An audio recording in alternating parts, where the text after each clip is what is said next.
Sonic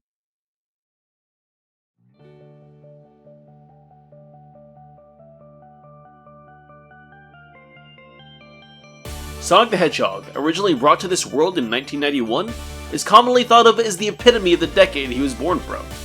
He's a fast-talking, chili dog-eating, neon-colored rodent, with the shoes of Michael Jackson and the attitude of Bill Clinton. The symbol of Sega, an elder statesman in gaming, and a frontline soldier in the console wars. But, despite his illustrious history in the industry, he's often treated like that one friend that never grew up after high school. But it's not that he hasn't changed.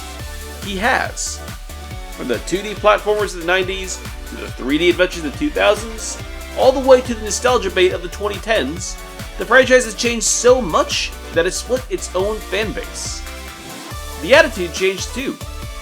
While he did take some time to step away from his way past cool persona, more recent outings have introduced the Blue Blur as more sarcastic and self-deprecating. But, between the cheesy earnestness of popular titles, the cries of some fans to return to the classic era of the 90s and early 2000s, and his incredible popularity explosion during the decade in question, Sonic the Hedgehog will never be allowed to escape the 90s, even if he's been able to move past it himself. While this franchise tends to be more reviled than loved on the internet, and its fan base just as much, I'm still happy to call myself a Sonic fan. Through comics, TV shows, Hollywood films, and yes, video games, he's been part of the cultural sphere for nearly 30 years, though only part of my life for about half of that. I picked up Sonic Heroes and Sonic Mega Collection on the GameCube when I was a kid. My cousin showed me how to play, and I couldn't get enough of it. I even played and enjoyed Shadow the Hedgehog when it first released, and I still see positive factors in it to this day. I read the Archie comics and was a religious follower of Sonic X. Sonic was a huge part of my childhood, just like with many other members of this community.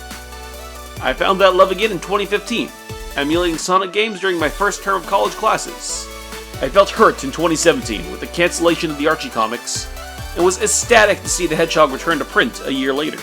That love continues in 2020, 3 years out from the last main series game, and with an uncertain future ahead. To this very day, Sonic means something special to me. Over these past few years, as I've gone back and experienced parts of the series that I missed growing up, a mind war-torn from years of Zelda timeline debate has led to me considering the series from a different light. One of the story of the franchise. While many games follow the same formula, there's still lore, references, and character progression that tie everything together. The breadth of Gerald Robotnik's research, the strange connections between the Soul Dimension and the Chaos Dimension, and the history of the Chaos Emeralds all stood as things that particularly gathered my interest. While stories of specific Sonic games aren't hard to understand on their own, I want to explore the series' world building, and how some of these concepts were expanded over time. So join me in this possibly ridiculous quest to learn more about the fastest thing alive in the deepest lore of Sonic the Hedgehog.